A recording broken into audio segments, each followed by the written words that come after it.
Hola, muy buenas noches. Espero que estén muy bien, quienes estén viendo esto y quienes se estén uniendo aquí a nuestro conversatorio. Hola Israel, buenas noches, ¿cómo estás? ¿Cómo te va? Muy bien, muchas gracias por la invitación y ya tenía más de medio año, creo que no nos estábamos, ¿no? Sí, ya tenía bastante tiempo, se había quedado un poco pausado el proyecto de nuestros conversatorios, que ahora es como una plática tipo podcast también que queremos dejar por aquí. Y el ciclo para nuestros compañeros que entraron y para quienes van a ver esta grabación después, el ciclo es de música y resistencia para entender cómo la música, la sociedad, todo también genera resistencias desde hace mucho tiempo. Entonces, aquí Humberto te está saludando. Dice, hola profesor, qué gusto verlo. Gracias por la invitación.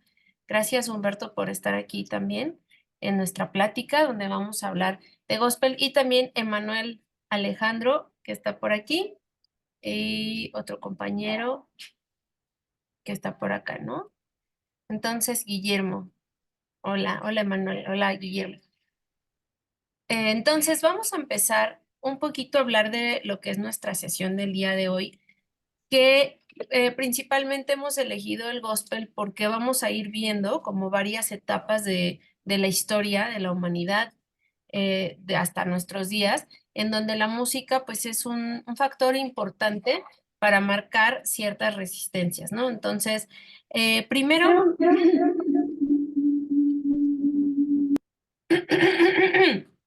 Perdón. Primero me gustaría hablar un poco, bueno, que nos platiques un poco, a pesar de que ahorita vamos a dar como una introducción más amplia, de que a qué se le conoce como la música gospel, allá desde la musicología. Bueno, pues la música gospel, como su nombre lo dice en inglés, pues es la música evangélica, pero principalmente es la música que se desarrolló en Estados Unidos, em, pues a inicios del siglo XX. em, es, es una música de las iglesias afroamericanas que descienden bueno, que son propiamente iglesias, como digo, afroamericanas, porque hay una gran división en ese momento en Estados Unidos de las iglesias de los, digamos que los blancos y los afro, ¿no? No conviven del todo en las nuevas iglesias y pues por las diferencias sociales, de raza, etcétera, pues poco a poco se empieza a desarrollar esta música.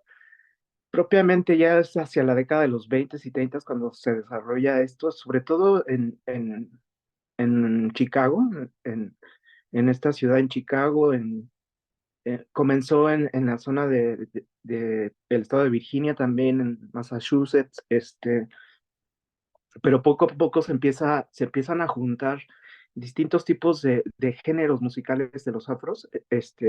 Uno de ellos es el espiritual, se le llama el espiritual, que es, son cantos un poco más improvisados, con toda una tendencia rítmica, incluso melódica, muy tradicional de los pueblos africanos, ¿no? Bueno, finalmente son los que desde el siglo XVI, XVII empiezan a ser esclavizados y son llevados hacia Estados Unidos como agentes, pues como esclavos, ¿no?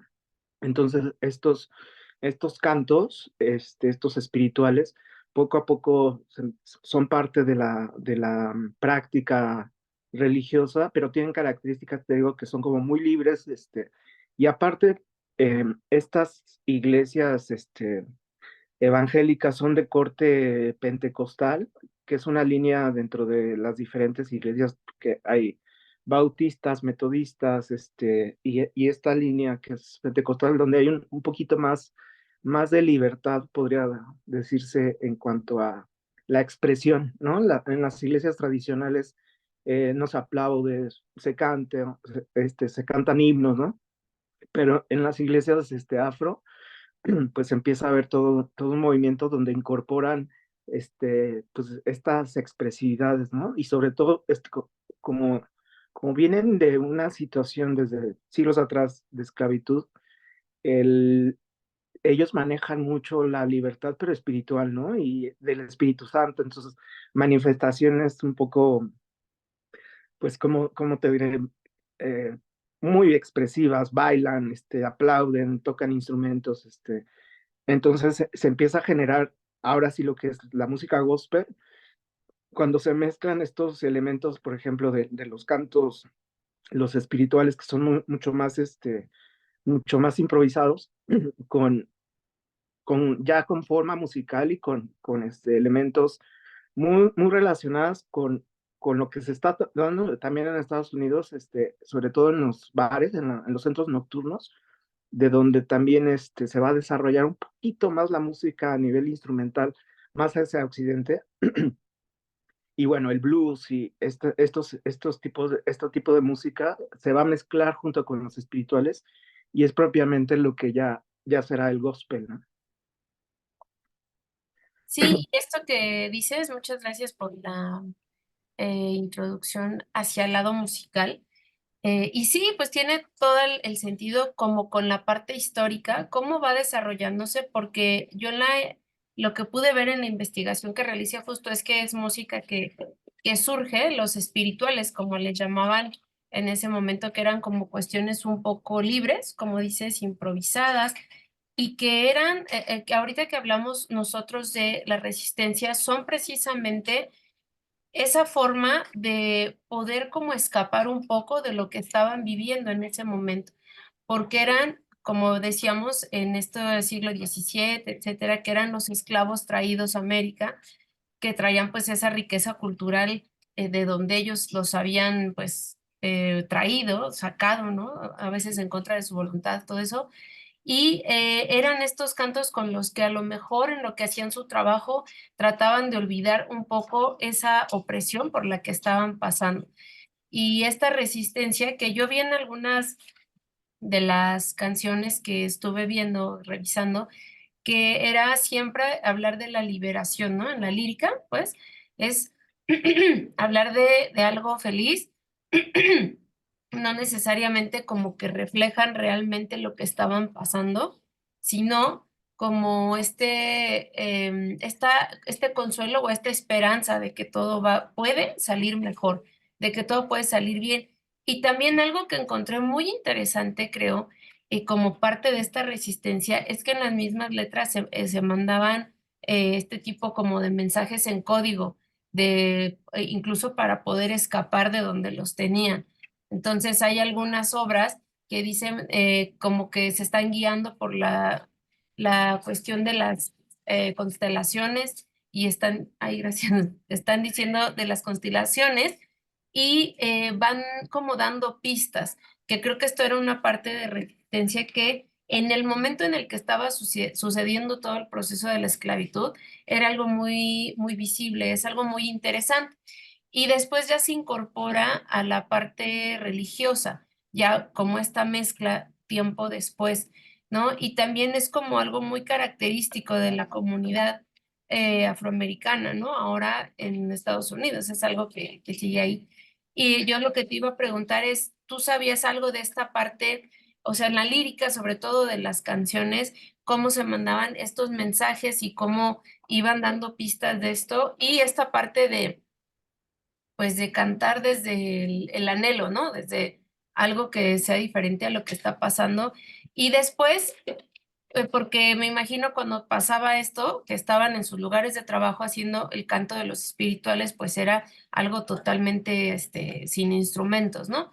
Después, como ya se va como agregando toda esta parte instrumental, es totalmente desde la religión, ¿no hay algún movimiento aparte o algo así?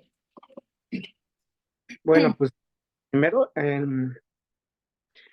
no sabes mucho solamente de las letras que van sobreviviendo, de realmente cómo era la música del, de los afroamericanos protestantes del siglo XIX, XVIII, porque pues no hay grabación, ¿no? Y tampoco hay una escritura musical que propiamente podamos comprobar cómo era así la música. Sin embargo, que sobreviven las letras de los esclavos afro a través del tiempo van sobreviviendo y siempre están muy relacionadas las letras con estas metáforas de la Biblia, por ejemplo, la salida del pueblo judío de Egipto, pasar el mar, o sea, se toma el ejemplo del pueblo judío cuando se libera de los egipcios, pero lo toman para sí mismos, ¿no? O sea, como en el anhelo de hacer lo mismo por aquellos que los han oprimido, ¿no? Los ingleses o en su momento ya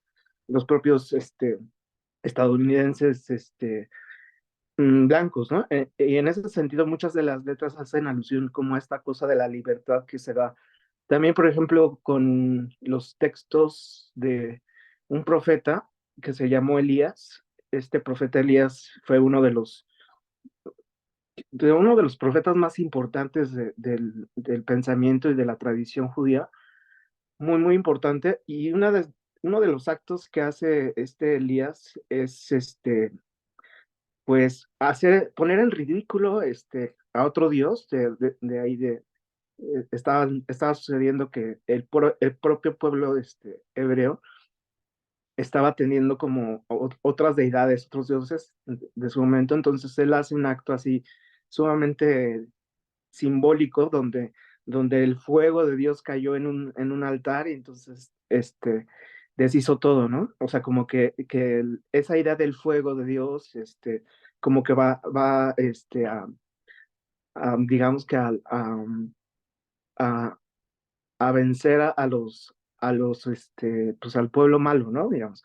Entonces, después los cristianos, ciertas vertientes del cristianismo, toma esta idea del fuego en relación con la idea del Espíritu Santo, de la llegada del Espíritu Santo, y literalmente como estar poseídos de ese espíritu, del Espíritu Santo, y a lo cual algunos tipos de cristianos, sobre todo los afroamericanos, empezaron a considerar ese poder de Dios, ese fuego de Dios, del Espíritu, que literalmente los poseía, ¿no? Y de ahí yo creo que son estas metáforas que van tomando de la Biblia, pero en realidad están haciendo alusión a los esclavos, pues a su condición de esa época, ¿no? Entonces van subrayando estas letras y justamente siempre en este tipo de liturgias, de cultos religiosos, pues se busca que el Espíritu Santo llegue, venga, ¿no?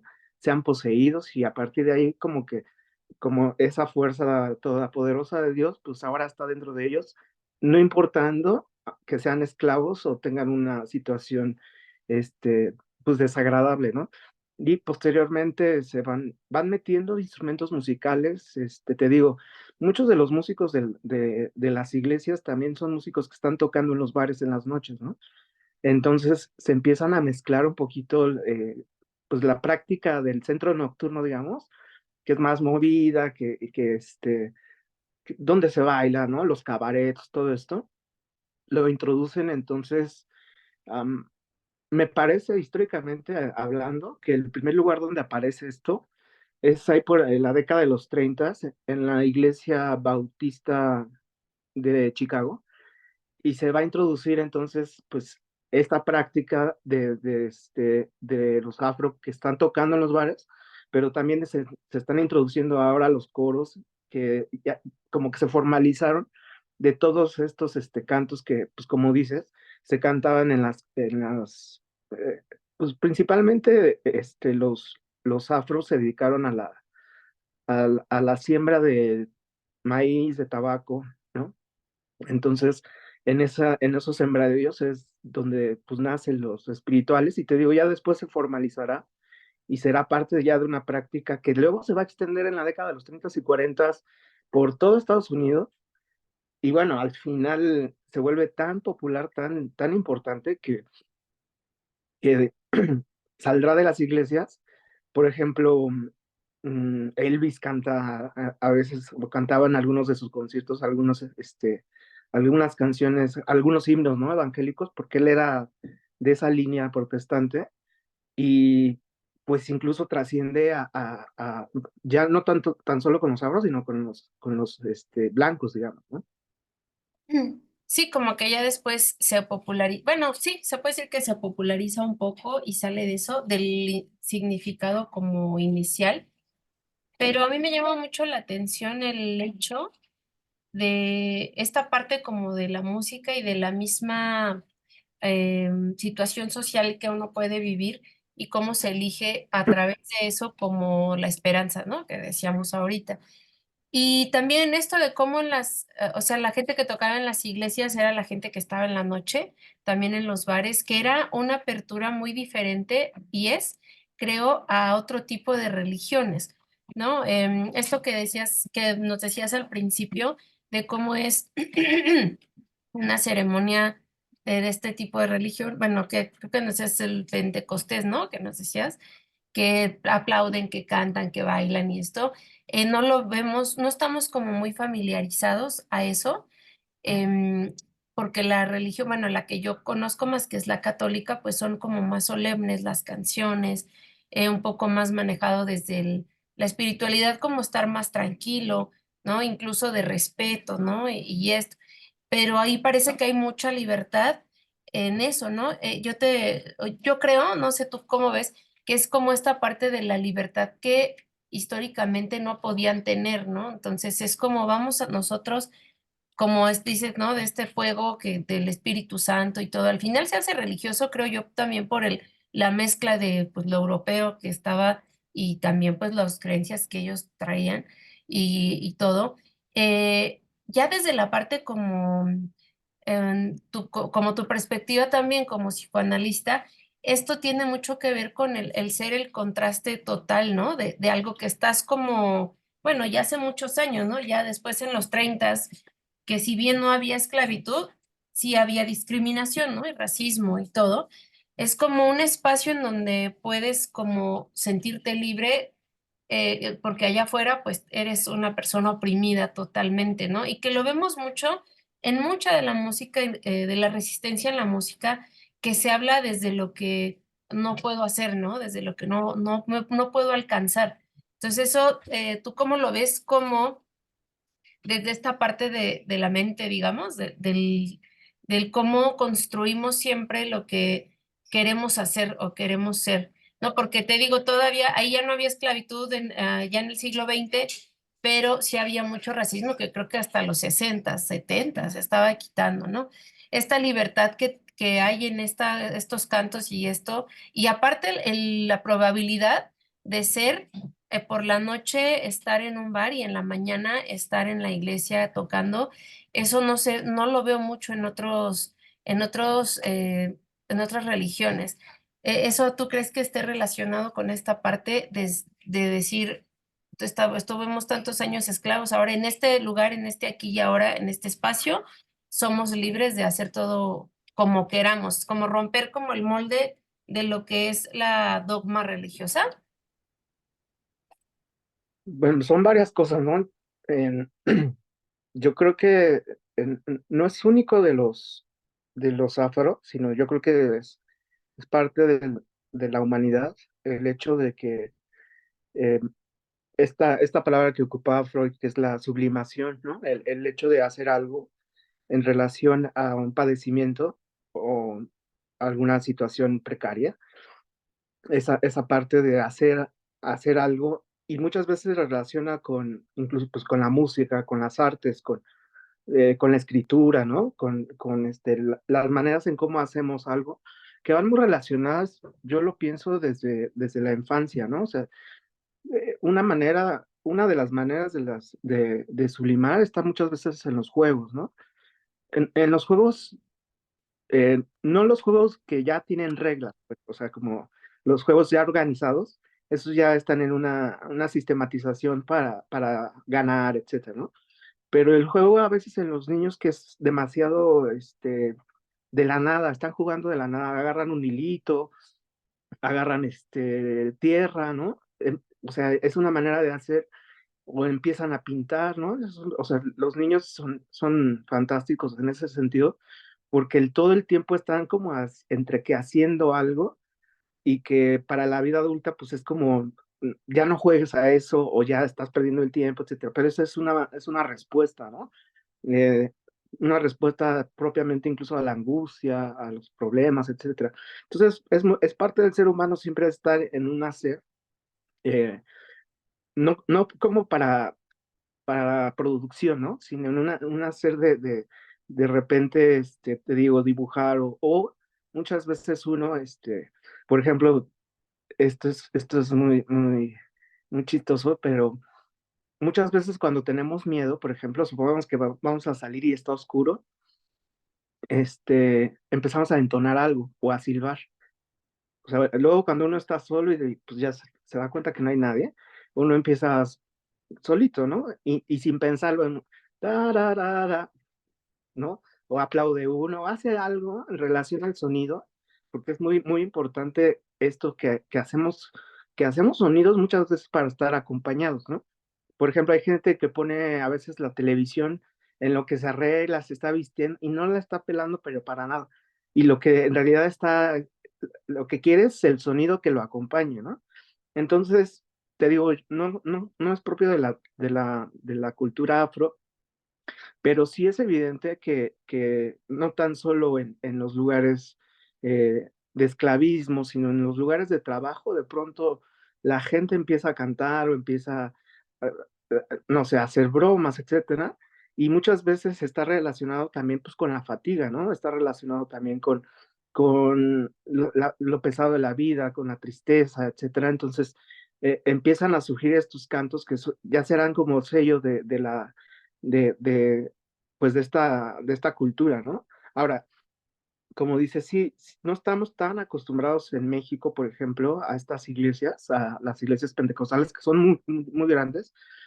Hay muchos movimientos, pero sí hay herencia en los actuales, ahora que se dicen cristianos en general, ya son un poco más, no tan sistematizados como las iglesias tradicionales, las iglesias evangélicas, y que te digo, en el grupo, en México, por ejemplo, la iglesia protestante propiamente inicia en el siglo XX, porque estaba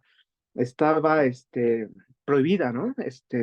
La iglesia católica prohibió todo protestantismo hasta pues, el siglo XX, ¿no? De hecho, después de la Guerra Cristera fue muy, muy importante de que se permitió ahora el culto religioso hacia ahora los que son llamados los cristianos, pero es bien curioso porque muchos de los movimientos cristianos actuales que tienen ese sello también pentecostal afro, aunque sean blancos, muchos de los evangelistas que llegaron a México, a Latinoamérica, son de Estados Unidos, ¿no? Entonces, no es el protestantismo directo europeo, alemán o suizo, ¿no? Sino lo que se desarrolló en México fueron las iglesias cristianas, pero a partir de los pastores o los evangelistas que vienen de Estados Unidos, pero ya con una gran influencia también ya de las iglesias afro. Entonces, en algunas congregaciones actuales cristianas, pues el comportamiento y mucha de la música pues, es igualita a las iglesias afro. Pero es bien, bien, bien interesante, lo que yo he visto a nivel social, es que las iglesias que tienen estos movimientos, estas maneras de expresión, también se nota de cierta manera que los congregantes son de las clases también más bajas, ¿no? Es decir, en México hay muchos cristianos, se han apropiado, aunque vengan de una familia católica, se empiezan a ser cristianos, y ya en esos cultos es muy, muy similar lo que pasaba en Estados Unidos hace un siglo, y en México también las clases más bajas, las obreras, etcétera, son las que se han apropiado también de estos movimientos de aplaudir, de bailar, ¿no? De gritar, ¿no?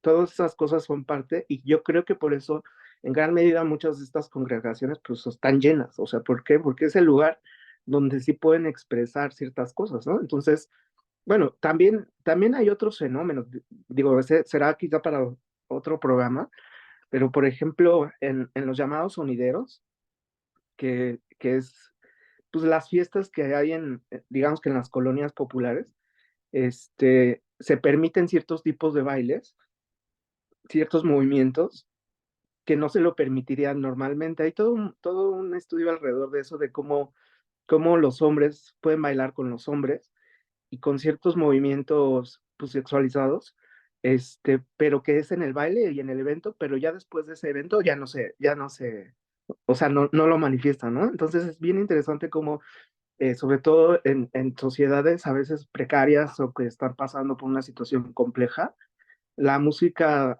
termina siendo un vínculo para la libertad, ¿no? O sea, para esa idea o ese anhelo que no sabemos y que muchas veces en ese sentido la música acompaña, pero es digamos que el bálsamo, ¿no? Para que esos grupos sociales se sientan identificados en principio a su mismo dolor, ¿no? Pero alegres a la vez porque hay siempre un mensaje de superación también, ¿no? Sí, sí, totalmente, porque lo que yo veía en esto que veíamos del gospel, lo que yo veía en las letras es muy pocas letras como que expresan la tristeza del momento, sino al revés. Todas es como que van a venir por nosotros, que ya estamos viendo la luz, que, o sea, es más bien como en ese sentido, porque justo como dices, creo funciona y toda la música funciona, creo siempre para dar alivio a algo, ¿no? Y creo que, pues es que imagínate en esos tiempos, pues estar, sobre todo en el tiempo de los esclavos que estaban trabajando con el algodón, con todo eso, pues prácticamente ser removidos de tu lugar de origen para llevarte a otro lado, ¿cómo te resistes a eso? Será muy difícil, creo, tener un movimiento social de oposición frente a eso. Y pues más bien era como, porque ni siquiera es como en la conquista, ¿no? Con nosotros que a pesar de que sí hubo también resistencias en la conquista, nosotros fuimos conquistados, o sea, llegaron aquí. Pero en el caso de los esclavos era, te saco de tu lugar, te llevo a otro que no conoces, que es diferente y aparte eres mío y aparte trabajas para mí y etcétera. Entonces, me imagino yo eh, la angustia, el momento que vivían, que justo era como este escape, ¿no? Y ya después, pues esto se va consolidando como parte de su identidad también. Y como dices, creo que sí, ¿no? O sea, el tema, por ejemplo, del sonidero, sí, se hacen muchas cosas en esos ambientes y en esos momentos, ¿no? Hay muchos videos ya en YouTube, ¿no? De cómo están bailando, con los disfraces incluso, ¿no? No sé si solo es porque es Halloween los que yo he visto o si es como una práctica común, que se disfrazan, que bailan y todo. Y es como, pues, para sentirte libre. Y lo que pasa igual creo, en un concierto de, no sé, los que hacían antes de ska, de punk, donde se hacía el slam y la gente se golpea. O sea, es como, pues voy a sacar todo así. Y esto pasa ahí en las iglesias, yo me imagino. Y que es música muy hermosa. Ahorita que Noemí, que está por aquí, Noemí Martínez, nos pregunta, hola, buenas noches, ¿cuáles serían unas piezas significativas del gospel? Yo algunas que he visto es esta de una canción que se llama Amazing Grace, que es súper conocida en Estados Unidos, viene de ahí, de esta parte del gospel. Y hay algunas otras que acá tenía el nombre justo, se llama Swing Low and Sweet Chariot, que era justo esta de, que lo pondré en el chat, el nombre era Swing Low, Sweet Chariot. Ay, era Low, así. Esa canción es la que ahorita les comentaba al inicio, que había ciertas pistas que en la que se dice de esta pieza es que este de Swing Low era un nombre de código para un tren que era, le llamaban The Underground Railroad, que era un tren que se llevaba a la gente, ¿no? Entonces la canción en la lírica es como ir diciéndole que pues ya te vas a ir en ese tren, ¿no? Pero creo que una muy representativa y muy famosa podría ser esta que yo conozco de Amazing Grace, que la pudiéramos poner, pero como lo vamos a subir a YouTube, luego hay cosas con derechos de autor que entonces lo van a bajar o lo van a quitar, ¿no? Pero búsquenla, así se llama Amazing Grace.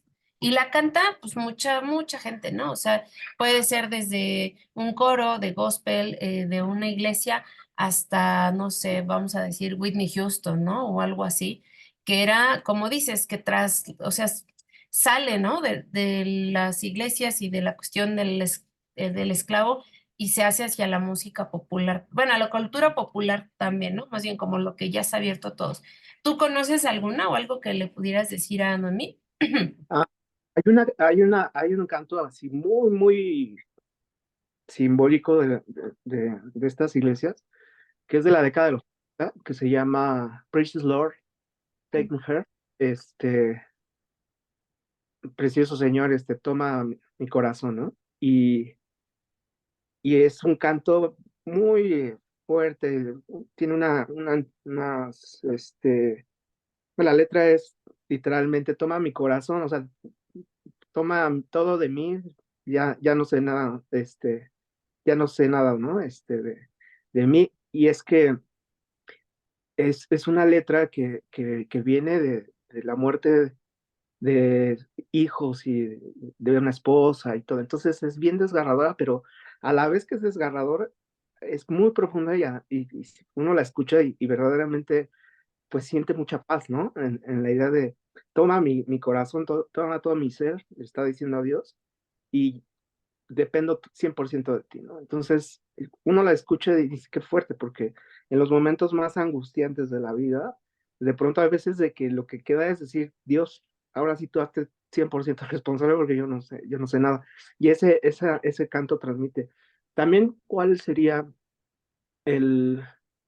Hay otro, a ver, esto de Amazing Grace, te quería comentar que es un canto que es originario de Irlanda, de hecho, es uno de los cantos protestantes más emblemáticos que hay, Sublime Gracia, y llega a América por los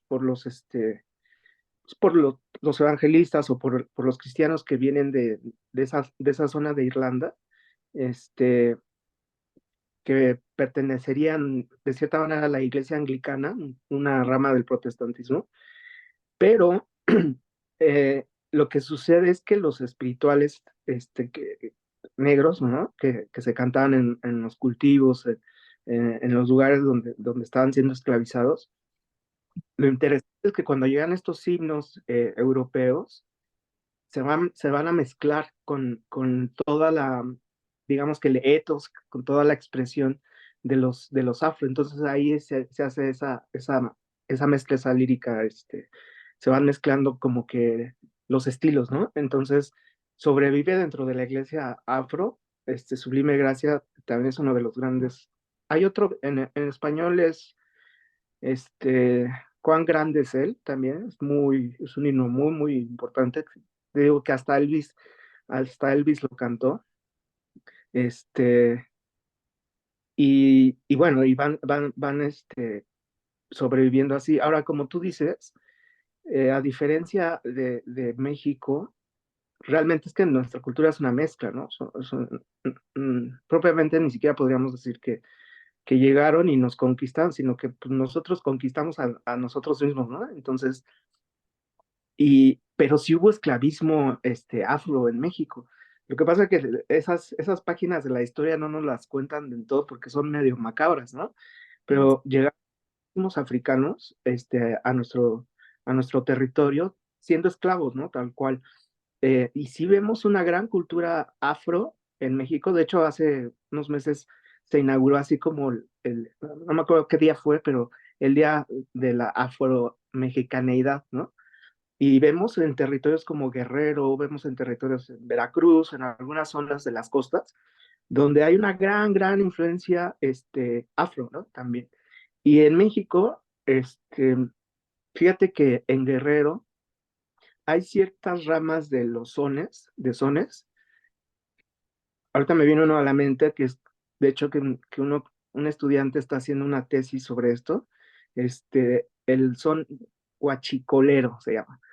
Y Chico, entonces, guachicolero, entonces tienen cierto tipo de elemento que yo cuando lo he observado, o he escuchado y esto es por la tesis que estoy asesorando, este, veo toda esa rama afro, ¿no?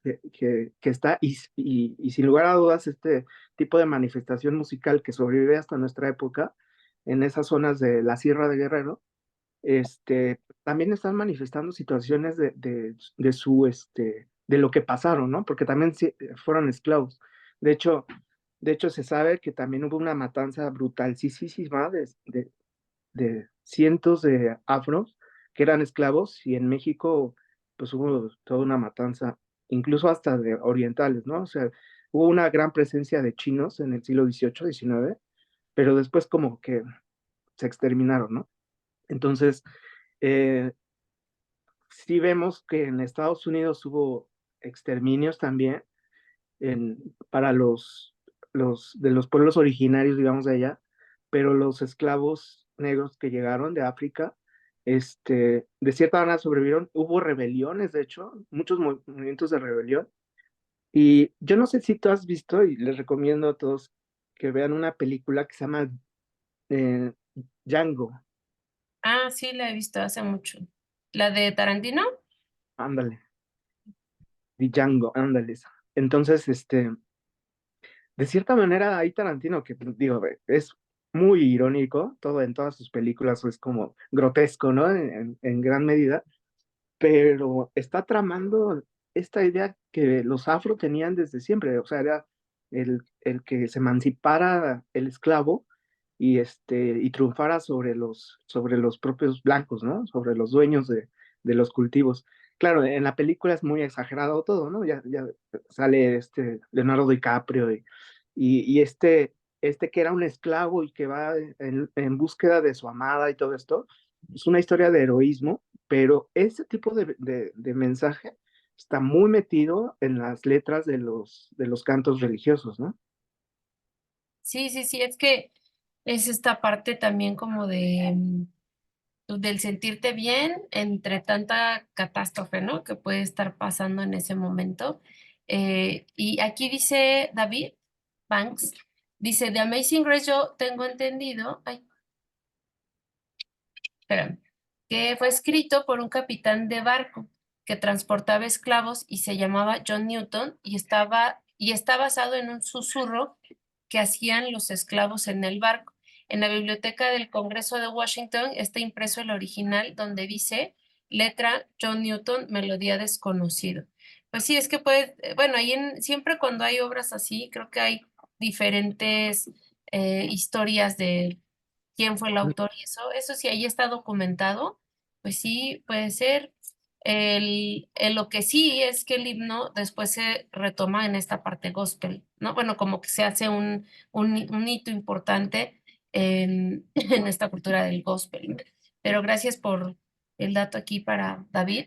Y yo me imagino siempre que pienso bueno, que estaba haciendo la investigación para este episodio, todo el tiempo yo pensaba en lo difícil que debe ser sentirte incapaz de poder hacer algo que pueda funcionar para salir de una situación de opresión y que eso siempre ha servido a la música, ¿no? Como esta parte de expresión a algo.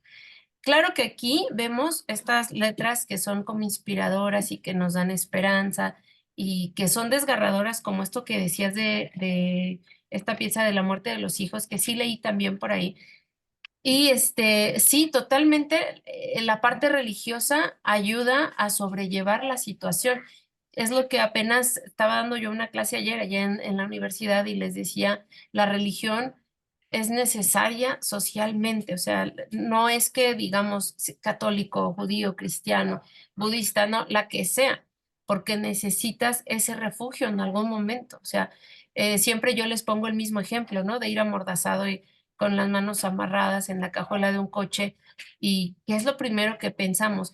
Yo les decía, no decimos a lo mejor, Dios mío, ya lo dejo en tus manos, pero a lo mejor sí decimos, universo, bueno, que estos caminos, o sea, algo superior a ti, porque yo sé que yo misma ahorita no puedo salir de esta situación.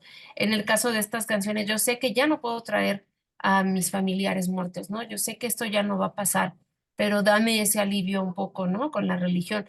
Les digo yo siempre, es necesaria, no, no es, o sea, es mucho respeto a la gente que también es atea, tendrá sus propias estrategias, ¿no? Pero desde hace muchos años, ¿no? Que la religión nos sirve, uno, para el consuelo espiritual y dos, para tratar de encontrar un significado a la vida, porque no lo tenemos la respuesta. Y ahorita que hablabas de los niños, les decía yo ayer lo mismo, un niño te pregunta hasta el cansancio, pero ¿por qué estamos aquí? ¿No? Como que todos los niños chicos, cuando empiezan a conocer el mundo, se pone como en ese plan como muy existencial, ¿no? De decir, ¿por qué estamos aquí? ¿Qué está pasando? ¿Quién hizo los edificios? Y quién, pues yo le digo a mi hijo mucho, ¿no? Mamá, ¿quién hizo la banqueta? Y yo, pues los planificadores, ¿no? Pero ¿quién los hizo a ellos? Y yo, no, pues sus papás. Pero ¿y quién hizo a eso? O sea, ¿quién dijo que?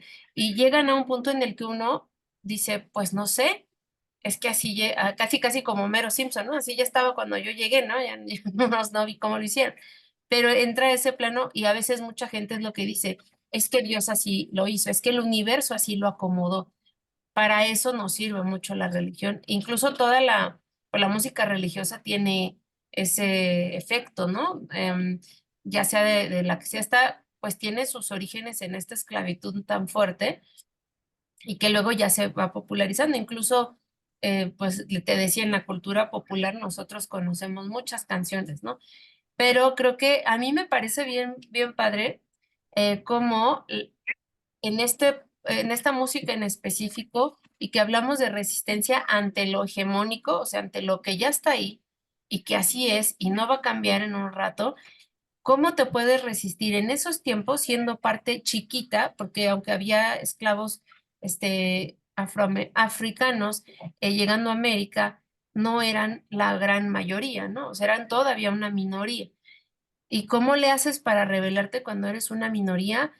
Y yo lo pensaba como pues haciendo eso, ¿no? Haciendo esos cantos espirituales donde estás reflejando esperanza. Eso es una gran resistencia. Ya no como ahora si se dice cualquier movimiento, ¿no? Movimiento de trabajadores, feminista, es muy explícito en decir estamos en contra de este sistema.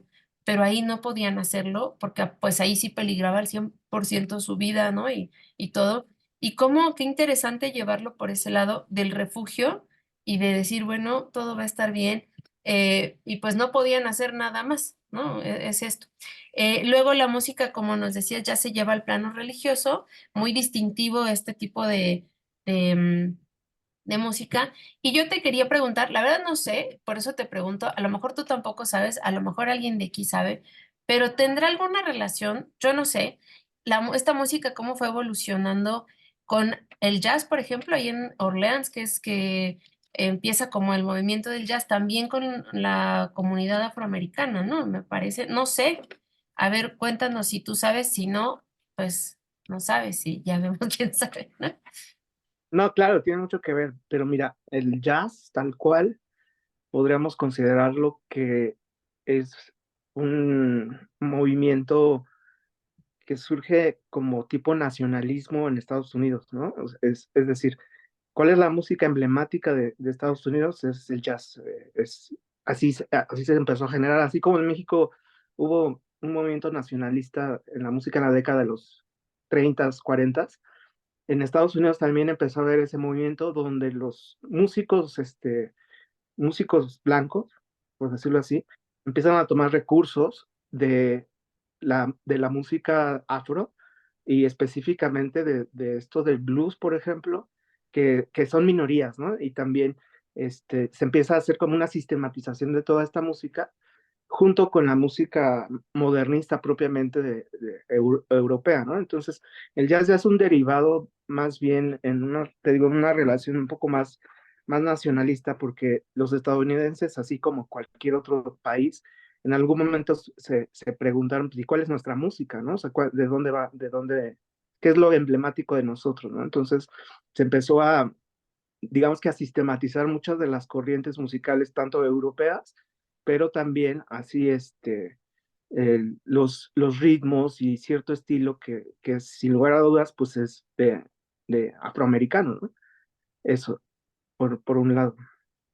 Sí, es que yo tenía la duda porque casi siempre, eh, bueno, es que tal vez porque me imagino tengo la imagen así del jazz y de Ray Charles y todo, y digo, no, pues sí, pero sí, ¿no? Es como esa parte de búsqueda también de la identidad, ¿no? Porque sí es algo muy característico de Orleans, ¿no? Ahí comienza y como que empezaba luego a surgir para allá.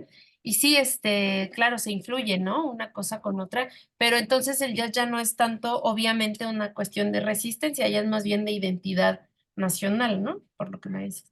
Y de hecho, por ejemplo, no sé, los hermanos Gershwin, por ejemplo, son de origen judío, pero están en Estados Unidos, pero entonces hay una serie de situaciones, sobre todo en Manhattan, Nueva York, donde se va a desarrollar muchísimo, pero por los centros nocturnos también. Es decir, ya se convertirá en la música de noche, ¿no? En la música de esos eventos, y que vale la pena decir que muchas veces los que tocaban en esos lugares pues eran los afro, ¿no? Entonces eran parte de esos movimientos y que pues se traslada a la iglesia también, pero que de cierta manera es el sello que se está generando en Estados Unidos, sobre todo en estas zonas, y hacia el norte y del lado de Nueva York, toda esta zona, donde se van a apropiar propiamente como que los estadounidenses posteriormente se van a apropiar de esta música para así meterla, por ejemplo, en el cine, para así meterla en los espectáculos nocturnos, ya sean en la televisión o, o en los bares, ¿no? Y cuando vemos, por ejemplo, alguno de estos programas que están en un entrevistador y llegan, o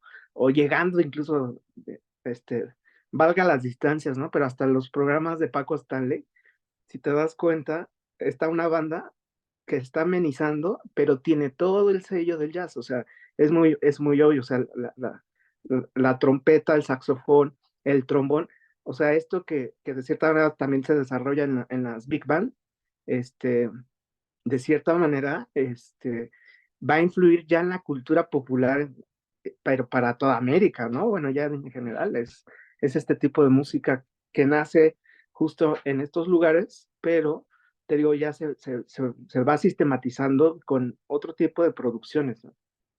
Sí, sí, porque sí es cierto, ¿no? Cuando vemos estos programas es como sobre todo como los alientos así que va entrando, ¿no?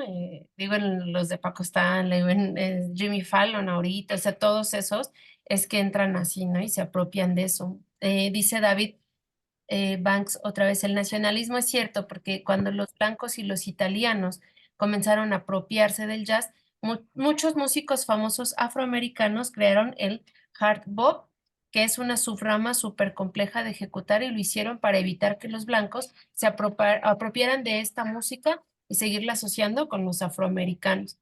Sí, es que Ujú. es esto que llaman apropiación cultural también, no sé si tal vez va también por ahí un poco, pero... Sí, pasa eso. De hecho, cuando hay música, como dice David, que es como muy distintiva de una comunidad y entra otra comunidad a quererlo hacer, es algo muy escandaloso. Lo mismo pasó hace, pues no, en el siglo pasado a finales con el hip hop, por ejemplo, ¿no? Que también es una música, una cultura muy relacionada con lo que viven en las calles la comunidad afroamericana por las mismas cuestiones de discriminación que vivían todos estos pequeños grupos de hip hop.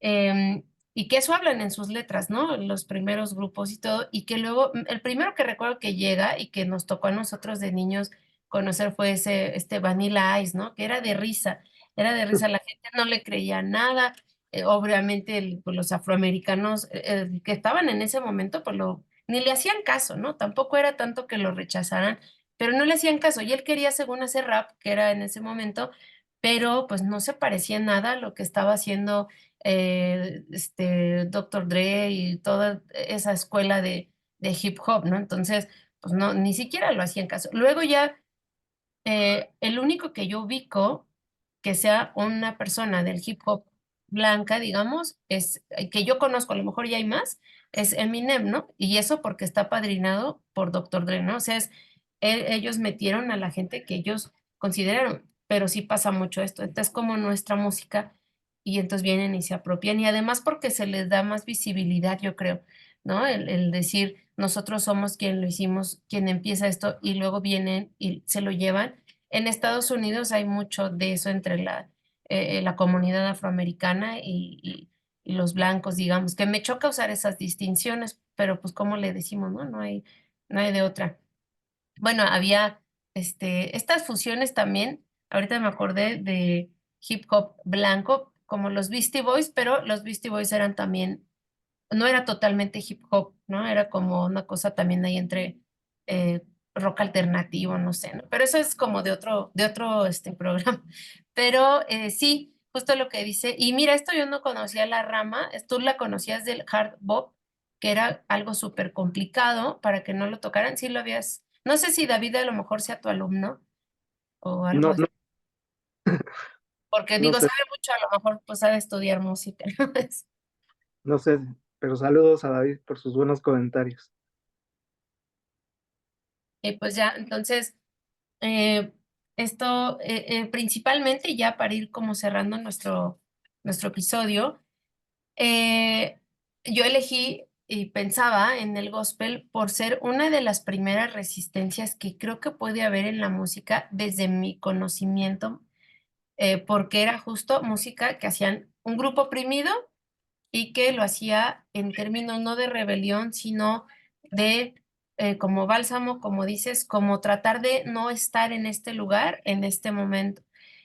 Yo encontré en la investigación que hacía que a veces se daban pistas como esta de Sweet Chariot, que era como vete por aquí y como cuestiones en código para que pudieran escapar a otro lugar, que de todos modos pues eran muy perseguidos, ¿no? Pero yo digo, esta es una de las primeras resistencias. Claro que ha habido, tal vez desde hace más, me acordaba yo de en la Edad Media, sí es la Edad Media, esto de los goliardos, ¿no? Que era gente de la iglesia que se iba y entonces también como que hacía cosas burlándose un poco de lo hegemónico en ese momento. O sea, siempre ha habido, pero creo que el gospel nos hace ver cómo, como tú mismo nos dijiste, ¿no? Cómo va evolucionando y se va haciendo en algo totalmente pues más religioso y a lo mejor pues luego ahí fusionándose con otras cosas, ¿no? Principalmente por eso elegí esa parte. ¿Tú cómo lo verías como conclusión? ¿Sí considerarías tú que es parte de una resistencia en ese momento esta música? Sí, claro, yo creo que es que la palabra resistencia es muy significativa en el sentido de eso, ¿no? ¿Con qué resisto? ¿Cómo resisto algo?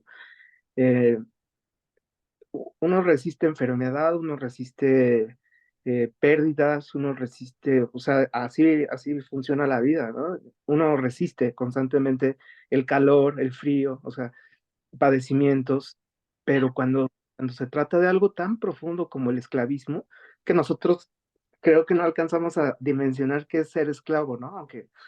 Aunque luego funcionamos así un poquito en algunas situaciones, pero realmente ser esclavo es, prácticamente no eres humano, ¿no? Los esclavos estaban bajo del nivel de, de lo humano, ¿no? O sea, literalmente es, muchas veces los esclavos valían menos que un caballo, ¿no? O sea, te cambio 5 esclavos por un caballo, o sea, había una mercancía de las personas, pues, ¿no? O sea, este, obviamente no tenían ningún tipo de derecho, ningún tipo de ayudas, etcétera, ¿no? Entonces, creo que la música en la cultura afroamericana que eran esclavos, y que empezaron a encontrar después su libertad, ya sea pagándola, porque así se movió mucho, o resistiendo incluso a combates o peleas que por lo regular, pues sí, como eran la minoría, pues obviamente iban a perder, ¿no? Entonces, ya es hasta el siglo XX donde ya no está esta parte. Mucho trabajo hicieron varias personas, no sé, como Martin Luther King, ¿no? Mucha gente que empezó ya a visibilizar el problema que era tener a la cultura afro sometida, ¿no? O sea, aunque se abolió la esclavitud en Estados Unidos, realmente es hasta el siglo XX y hasta la década prácticamente de los 60, ¿no? 50, 60, donde ya tienen mayor libertad y pueden ir a la escuela también, pues, o sea, es bien fuerte porque si hay toda una herencia y bueno, una herencia y toda una línea de resistencia que ellos tuvieron desde que empezaron a ser llevados como esclavos, que duró siglos, ¿no? Entonces es parte como de su no ADN, pero sí de su naturaleza cultural, pues, ¿no? O sea, porque sí, como tú dices, después ya se empezó a extender este tipo de música y más bien se la apropiaron ya otros grupos y ahorita ya pues está como ya universalizado, ¿no? Quizás ya en este momento, cuando vamos a un tipo de estas iglesias, ya no se vive de las mismas maneras, ¿no? Fíjate que tuve la oportunidad hace muchísimo, no, bueno, hace muchos años, de estar en una iglesia así, porque para me invitaron a tocar para una boda y y pues ahí es el piano y tenían órganos y todo. Y pues fue como solemne así, yo toqué la marcha nupcial, esas cosas, ¿no? Que se tocan ahí dentro de la iglesia, pero el tipo de iglesia era como medio circular. Mm. Yo dije, qué padre, o sea, bueno, está bonito. Y después ya cuando empezó, ahora sí la música, ¿no? O sea, yo nada más di la entrada que entrara la novia, ¿no? Pues mi sorpresa es que se subió un coro así como con unas, como túnicas, ¿no? Este, saxofonistas y todo, y de pronto empezó la música, y bueno, yo también estaba así ya, también aplaudiendo y todo, porque en verdad que es una sensación de alegría, libertad, y dije, qué bárbaros, o sea, estos coros así, las voces, que, que tienen una voz muy amplia, ¿no? También ellos, y de pronto, yo estaba realmente emocionadísimo porque aunque no me sabía las letras ni nada, pero todavía hay como toda esa congregación, mujeres con los panderos, con claves, o sea, todos cantando y muy alegres, ¿no? Entonces, claro, pero la sensación que a lo mejor yo tuve yo creo que eso fue hace 15 años, no sé, algo así, este, seguro que los que estaban en esa congregación vive esa espiritualidad y emocionalidad también, de cierta manera, pero yo no me imagino cómo, cómo pudo haber sido un siglo atrás, ¿no? Donde realmente sí se estaba pasando por una situación social, pues horripilante, ¿no? Entonces, yo creo que esta música y, y, digamos, lo que nosotros ya podemos escuchar hoy en día de estas canciones que algunas son muy antiguas, pero yo creo que sí era la música de resistencia o para seguir resistiendo, ¿no? O sea, ¿de qué nos hacemos acompañar? Como decías hace rato, pues nos hacemos acompañar de Dios en los momentos más complicados, ¿no? Pero una de las maneras que el ser humano ha encontrado siempre en relación a Dios, a las deidades, es con el canto, ¿no? O sea, está totalmente relacionada la música con la liturgia, 100% necesaria, ¿no? Entonces, a lo mejor empezaron a resistir, pero con Dios y también con la música, ¿no? O sea, en ese sentido, específicamente esta variante del protestantismo, este tipo de cristianismo, este, pues fue parte de la resistencia también, ¿no? O sea, no es tan solo la música, sino también ese tipo de religiosidad, ¿no? Es bien importante, yo creo. Sí, claro, y que hizo un sentido también de comunidad muy fuerte, ¿no? De estamos todos. Y sí, la emotividad del momento, ¿no? De esto que te transmite y te invita y te envuelve, ¿no? Como decías tú cuando fuiste, te envuelve a algo y tú lo viviste en ese momento tocando en una boda, pero en un momento donde se estaba sufriendo, como dices, no tenemos ni idea de cómo pudo haber sido ser un esclavo, debió ser algo horrible, pero que al final afortunadamente ya no existe, bueno, ya no debe de existir. Eso qué cura daba, ¿no? Debo decir, así se resistía. Hay una pregunta aquí de David que dice, cuando los judíos comenzaron a enseñarle música a los afroamericanos, cuando los judíos empezaron a enseñarle música a los afroamericanos en Nueva York, ¿consideran que fue algo fortuito o creen que fue porque ambos eran minorías? Muchas gracias por la charla, estuvo muy interesante. Felicitaciones a ambos. Muchas gracias, David, antes que nada, por tu felicitación y también por tu pregunta que Israel va a contestar si tiene la información. Pues mira, principalmente la comunidad judía en Estados Unidos el- es muy importante porque de América es eh, el país con mayor población de judíos, ¿no? De judíos del este de Europa, pues que fueron los que empezaron a emigrar desde el siglo XIX. Es muy claro esos movimientos. Empiezan a migrar por el antisemitismo que empieza a haber, ¿no? Ya desde el siglo XIX, empiezan a llegar a Estados Unidos y obviamente la década de los 20, aprox, comenzó a haber unas ciertas iniciativas para salir de Austria, de Alemania, todo esto, que principalmente es toda una comunidad que dentro del judaísmo hay varios tipos de comunidades, digamos, étnicas, ¿no? Están los Mizrahim, los Sefaradim, están los Ashkenazim, los de Etiopía también, entonces son distintos, pero los que más llegaron a Estados Unidos fueron la comunidad Ashkenazim, que son los de origen húngaro, ruso, polacos, ¿no? O sea, estos que lamentablemente vivieron en su mayoría, pues, el holocausto, ¿no? En ese sentido. Entonces, cuando llegaron a Estados Unidos, algunos llegaron, de hecho, hasta de niños, ¿no? O sea, hay un montón de historias que yo conozco que llegaron así, dos hermanitos porque no venían sus papás y llegaron sin hablar inglés o sin saber nada de la cultura. Y lo que empezaron a hacer fue, pues a trabajar, ¿no? A trabajar, pues de lo que sea, ¿no? Entonces, la comunidad afro y judía, de cierta manera, se encontraron en muchas ocasiones por ser minorías, ¿no? Sobre todo en el siglo XX, por ser minorías y porque vivían, digamos que hasta en los mismos barrios, ¿no? O sea, en los mismos, en las zonas más, ¿cómo decirlas? Más marginales en Manhattan o en Nueva York, así. Entonces empezaron a convivir muchísimo y la música, de cierta manera, en el judaísmo, bueno, los judíos de Estados Unidos empezaron a apropiarse mucha de la música que se estaba dando en los bares también, porque ellos también estaban tocando, ¿no? O sea, tocar en un bar, como actualmente tal vez sea, pues es un trabajo que no es como tan grande, ¿no? Como músico. Entonces, pues, pero vas porque ya te estás muriendo de hambre a tocar. O sea, digo, también hay muchos artistas que se dedican a eso y está padrísimo.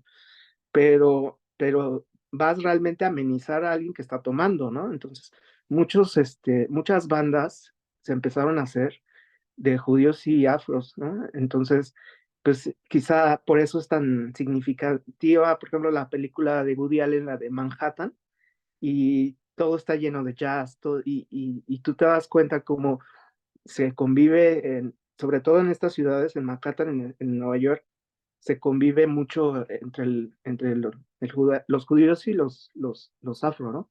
¿Por qué? Porque encontraron a veces los mismos límites y los mismos choques, ¿no? Se han acompañado en gran medida. Sí, como minorías que se encuentran y mira qué interesante que empiezan a enseñarse música, ¿no? Y que es muy padre porque igual minorías que siempre pasa cuando minorías también oprimidas se juntan, pues luego en términos revolucionarios, digamos, se hace el cambio, ¿no? Es la fuerza que se necesita para cambiar todo. Y sí, qué padre que pasó esto de como esta unión, ¿no? Que se fueron ahí enseñando, ¿no? Y sí, estamos hablando mucho de Estados Unidos porque pues ahí pasó esto del gospel, ¿no? Sabemos que aquí también sí hubo y hay un gran movimiento afro también en México, ¿no? Y que ellos mismos dicen no, no es muy visibilizado, que también debemos de investigar más acerca de eso, ¿no? Pero pues bueno, eso sería para cerrar nuestro primer episodio. Les voy a platicar a los que están aquí, las que están aquí un poquito y los que vean esto, los y las que vean esto, de qué se trata este ciclo, como le quisimos llamar, es música y resistencia. Vamos a hablar de mucha música, como siempre. Ustedes ya, algunos a lo mejor, los que no conocen a el maestro Israel, que él es musicólogo y también es psicoanalista y es maestro en el conservatorio, maestro en la ULIN, ¿no? Todavía da la clínica, bueno, la práctica del psicoanálisis, ya nos han visto en otros conversatorios y yo por este lado voy a estar también platicando de la parte sociológica, porque yo soy socióloga, como saben los que están de sociología urbana, pues soy maestra en estudios urbanos y luego hice un doctorado en sociología. También y vamos a estar conjugando estas dos partes, ¿no? Estas sesiones tienen la intención de que pues también esté Israel con nosotros y vamos a tener también otros invitados que sean los que hacen la música de la que vamos a hablar, ¿no? Por ejemplo, se está pensado en la música, el movimiento del hip hop en México, el movimiento más underground que también habla de todo esto, la trova, la misma música eh, pues que se puede decir del rock, ¿no? Nosotros, o si no está un invitado que lo hace, vamos a platicar sobre eso, porque pues la resistencia siempre ha existido, ¿no? Y la música ayuda mucho a resistir, como decías tú. Ya en nuestros tiempos sí es más, voy a decir lo que no me gusta, ¿no? Pero incluso, por ejemplo, en los tiempos de las dictaduras en Argentina, en Chile, se hacía mucha música de resistencia en clave también, ¿no? Los Ujú. músicos decían lo que no les gustaba, pero con metáforas, ¿no? Y que sabíamos todo, bueno, sabían en ese tiempo a qué se referían, pero pues no lo decían porque había mucha persecución. Ya estaremos hablando de todo eso en nuestro ciclo. Y pues muchas gracias a todos y todas las que estuvieron aquí. Emanuel, Humberto, Noemí, Daniela, Katia, Maritza, Virginia, Nancy, David con sus grandes preguntas y Samsung SMX 510, ¿no? Por ahí no tiene nombre, pero también muchas gracias. Y no sé si quieres decir algo para concluir nuestro episodio. No, bueno, pues muchas gracias por esta invitación y pues vamos a estar aquí cada 2 semanas, ¿no? Haciendo un episodio más. Y bueno, para mí se me hace muy bonito que nos acompañen y los que vean en el futuro, pues este video, pues estamos muy abiertos, bueno, por lo mismo, a preguntas o cosas que en la semana, puedan ustedes pensar o u otro día, ¿no? O en otro mes, en otro año, no sé, este, como esto ya se va a quedar ahí en la nube, pero pues que se puedan acercar a nosotros en los mensajes y a lo mejor tú me pasas preguntas o lo que escriban las personas y yo haré lo posible también como para seguir un diálogo virtual, ¿no? Y también, bueno, pues espero que sea de provecho estas pláticas que, mira que por lo regular yo no hablo de nada de esto en mis clases, ¿no? En el conservatorio o en la OLIN. Eh, mi rumbo es hacia otra vertiente del estudio de la música, digamos. Pero como siempre digo a mis estudiantes y en general digo, pues yo estoy en el 2024, ¿no? O sea, yo no nací en, yo no nací en Austria en el siglo XVIII, ¿no? O siglo XIX. O sea, aunque me gusta mucho la música de Beethoven, por ejemplo, pues yo sé que yo soy parte de otra cultura, ¿no? Y como músico y también como musicólogo y como psicoanalista, para mí es muy importante de pronto saber qué está pasando en general, ¿no?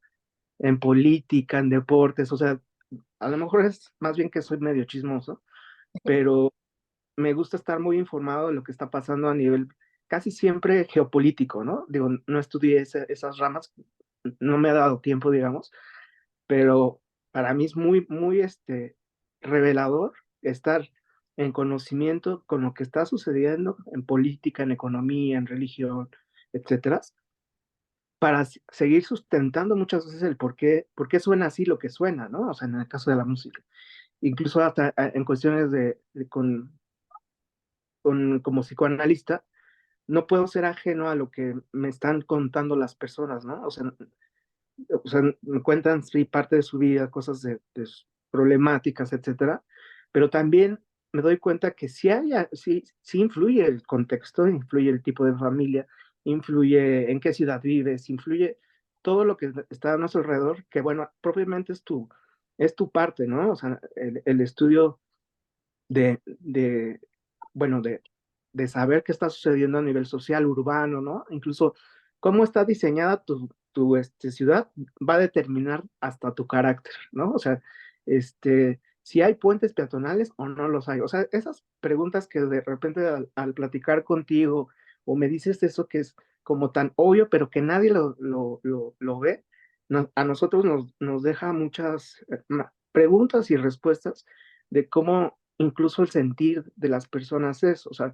si tú vives en un estado o una ciudad, un municipio, o sea, que es peligroso, ya no sales después de las 8, ¿no? O sea, y si vives en otro tipo de lugar donde a las 8 de la noche apenas empieza la vida, pues cambia totalmente tu forma de ser, ¿no? Incluso yo me doy cuenta cuando viajo a algún otro lado, fuera de la Ciudad de México, veo que mi carácter o mis maneras de ser son un poco distintas, no por una cuestión de clase, sino que determina mucho, pues, el lugar donde vives, las sonoridades que hay. No es lo mismo vivir en un lugar donde hay mucho ruido y donde hay más silencio, ¿no? Entonces, todas esas cosas que nosotros vemos y que vamos a estar comentando nosotros, pues es también como para, por ejemplo, en el caso del estudio de la música, eh, es para empezar a dividir estas barreras obsoletas entre lo que es la cultura, ¿no? La música clásica,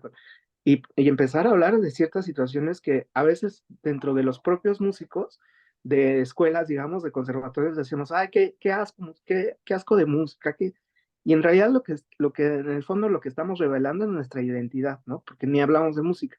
Entonces, yo creo que estos programas son muy pertinentes porque también empezamos a hablar de aquello que no se habló, por ejemplo, esto de la música gospel, cómo inicia, ahorita cómo tiene también su propio movimiento, pero así hay un montón de cosas que, como te decía hace ratito, lo del sonidero, o esto que a lo mejor un estudioso de la música no se mete, ¿no?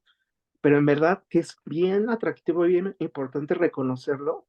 Digo, a lo mejor no me voy a meter a la fiesta, ¿no? Pero de pronto empezar a ver qué está sucediendo, cuáles son sus comportamientos, porque eso es expresión, ¿no? Y eso es parte de lo humano. Entonces, creo que estos programas pues, van a estar entretenidos por lo menos, ¿no? Sí, y además porque ahorita que dices, el musicólogo, digamos, no se mete en la parte del sonidero.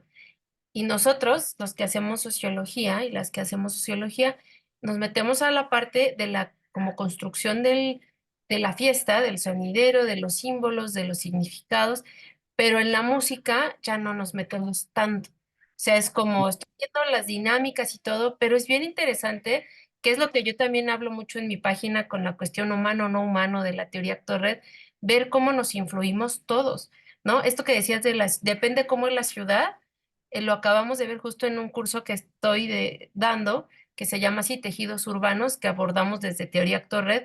Justo vimos la sesión pasada la parte de las redes y las asociaciones y veíamos cómo la infraestructura, los no humanos determinan totalmente tu calidad de vida, ¿no? O sea, si tú vives en un barrio más marginado, toda tu calidad de vida es diferente y cómo te relacionas con el espacio y todo. Entonces sí tiene todo que ver.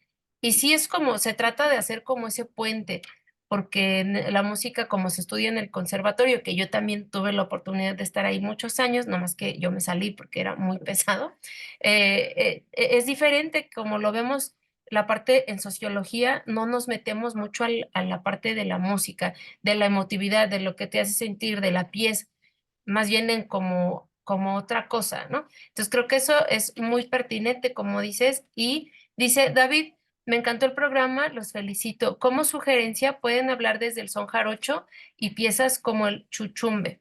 Saludos, felicitaciones y gracias. Sí, ya lo apunté aquí, David, para que también lo tomemos en cuenta y sí, hablar también de nuestra música, ¿no? De nuestra música de nuestro país. Entonces, pues me da mucho gusto que les haya gustado y gracias a los y las que están aquí. Y nos vemos en 15 días. Yo, si ustedes no siguen la página de Sociología Urbana es así, @Sociología Urbana. Ahí yo voy a ir poniendo los próximos conversatorios, los próximos episodios, que son más bien. Aquí los vamos a poner en Sociología Urbana y los voy a arrobar ahí al maestro Israel también para que lo vean en el Instagram de él y en el mío. Por ahí se hace toda la difusión y la intención de esto es divulgar, ¿no?